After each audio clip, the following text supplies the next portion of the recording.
Hello. Today we will start a new chapter. This chapter is known as solid state. The previous year, this chapter was not included in the syllabus, but earlier it was there.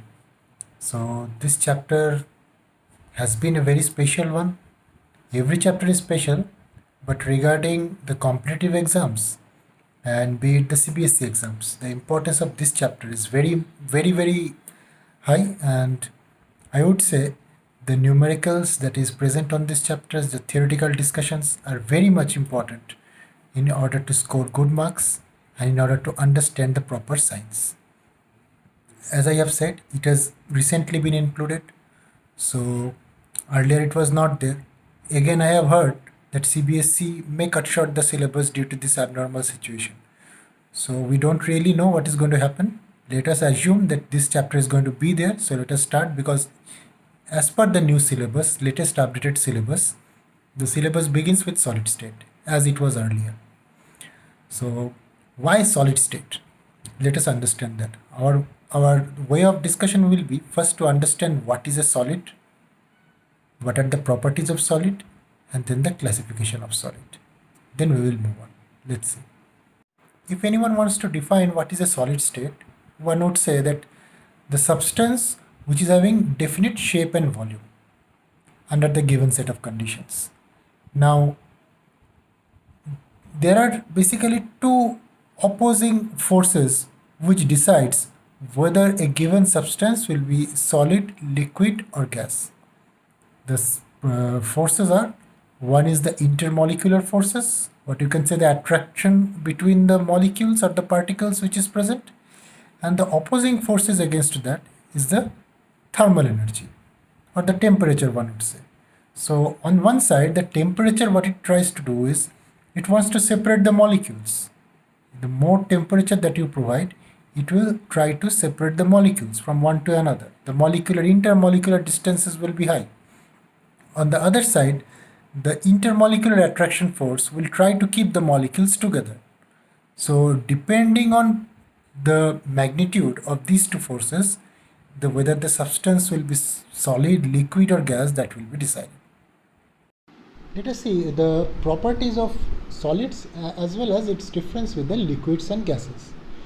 So here we have written that in a nutshell, that solids are rigid, but liquids are not rigid and gases are also obviously not rigid. Solids will have a definite shape and volume, that we have mentioned it earlier during the definition. Liquids will have a definite volume for sure, but will not have any definite shape. Gases will have neither the volume nor the shape. Here, solid particles will have very low kinetic energy. If you increase the temperature also, the molecules of solid will hardly move. But gases, we know, as the temperature increases, the molecules will have very high kinetic energy and the liquids will have intermediate kinetic energy. The compressibility factor of solids are very less. If you exert extra pressure, you will not see any change in the volume of the solids. But in case of liquids and the gases, obviously the compressibility factor is there. The reason for all this obviously is the next point, that the molecules are held very tightly, and obviously, as you can see here, it is also written that the density of the solids are also very high. Density of gases, as we know, because of their weak attraction forces, the density is very low. We know another term, let us come into the next point actually. We know another term called laminar flow in case of liquids. We have seen that one layer of liquid can flow over the another. That means liquids can at least flow from one place to another. In our daily life also we have seen that. Gas, as we know, it flows, it evaporates, it does everything, but solids cannot flow easily. The diffusion rate of the solid is extremely low, whereas in case of gas it is very high.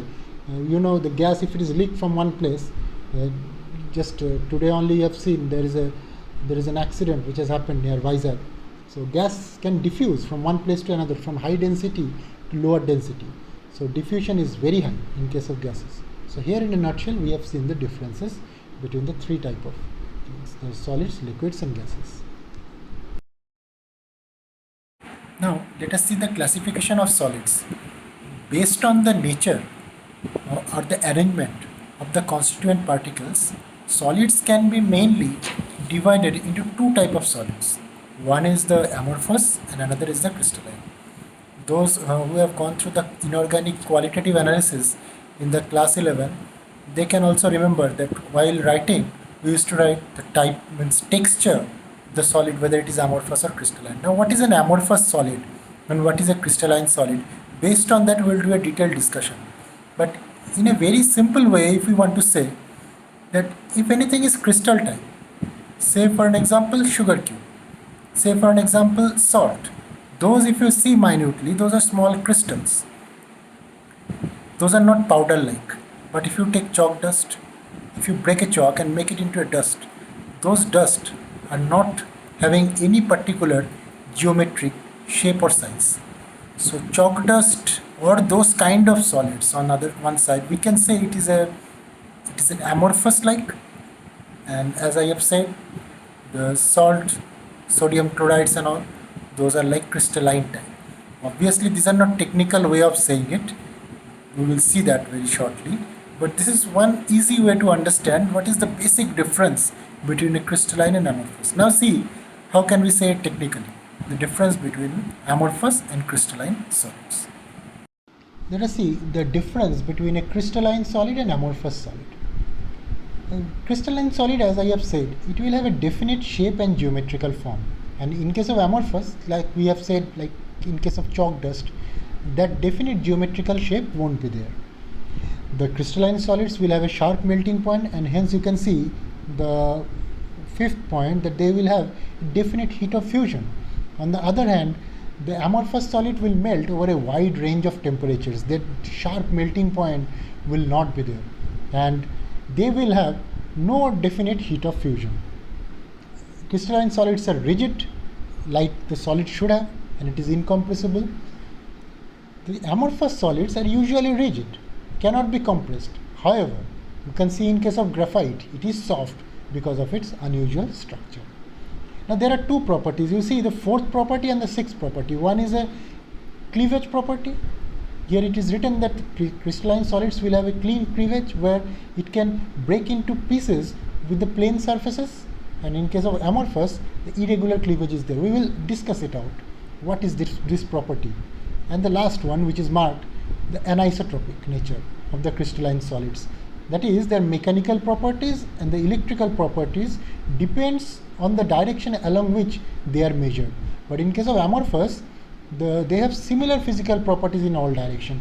We will see these two out. These two properties, the anisotropic and isotropic nature, as well as what is the cleavage property. So you note it down. This difference in the amorphous and crystalline solids is very important regarding the exams, and we will discuss these 2 points separately, the fourth and the sixth one.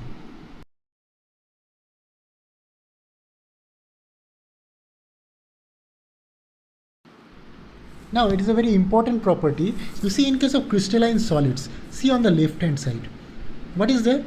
You can see if it is being split into pieces by any sharp edge tool like knife or something like that, it will be obviously breaking into pieces, and the irregular nature will not be there. That means the newly formed piece will also have a smooth surface and the plane surface. On the other side, on the right hand side, if you see the amorphous solid, they will not have any proper cleavage property, because if you cut them with the sharp edge tool, as we have done over here on the right hand side of your screen, you can see the newly generated surface will not be smooth, or it will not be plane. So this is a main difference between a crystalline solid and amorphous solid. We can see in case of chalk also, if you break a chalk, the surface that will be generated will not be smooth or plane.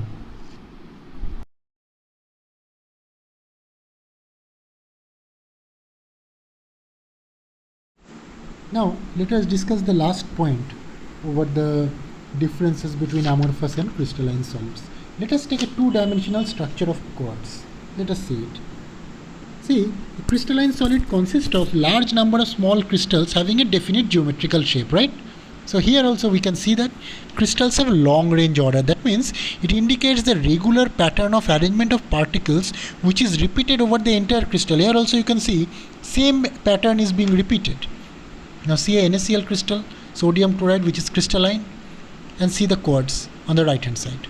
See, the same pattern is being repeated, which is more important.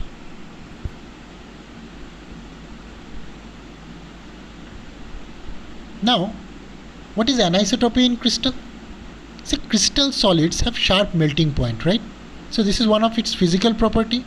So these are anisotropic in nature because if you measure the physical property like refractive index or anything like that on a particular direction, electrical resistance, something like that, it shows different values in different direction because the arrangement of the particles in different direction is different. Try to understand it very carefully. The arrangement throughout the molecule may be same, but at a particular direction it may be different.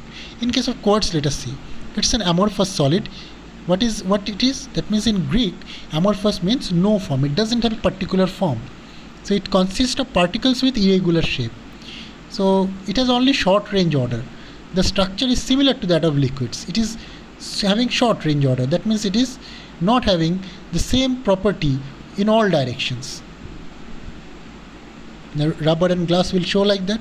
So amorphous solids do not have sharp melting point. They melt over a range of temperature, and this can be molded down into different shapes as we have seen.